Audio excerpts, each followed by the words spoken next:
Right, in this video it's about the fuel tank, fuel setup.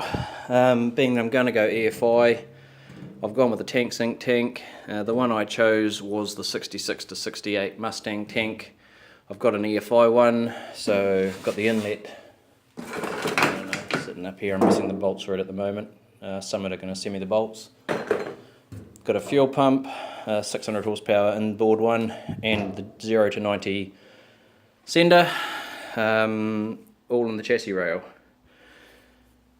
It did need a little bit of modification. If you can imagine, say this is my bottom chassis rail. The bottom chassis rail normally comes along to about here somewhere and then kicks out and then goes along again. So you do have to cut, a little section out up to this point, and there's like a diagonal gusset that runs through on the bottom side. I don't know if I'll get that. I'll try and turn the brightness up for you. Stand by. Oh. So there you go. There's your bottom rail, and everything, when you take that little cut out, clears on both sides. Well, I've got the brightness up.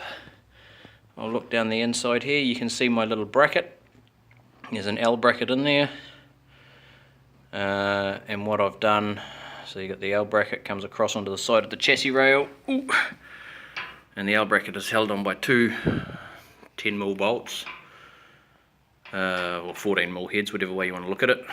So the L bracket's held on by two of those, and then the tank bolts down into the L bracket, 1, 2 on each side. And obviously you do have to remove the rear gusset. The rear gusset normally sits, I don't know, somewhere about there. I'll turn the brightness down again, sorry about that. So normally the rear gusset sits about there, so you have to undrill the 4 rivets.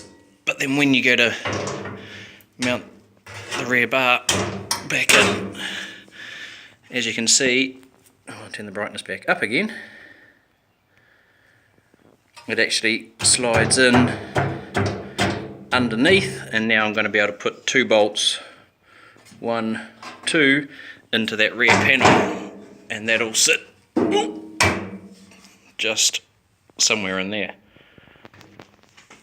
So the tank will be fully enclosed, nice and safe, and I'll still be able to use the rear cab, the rear tray pickup point, and I'll still even have a spare bolt hole.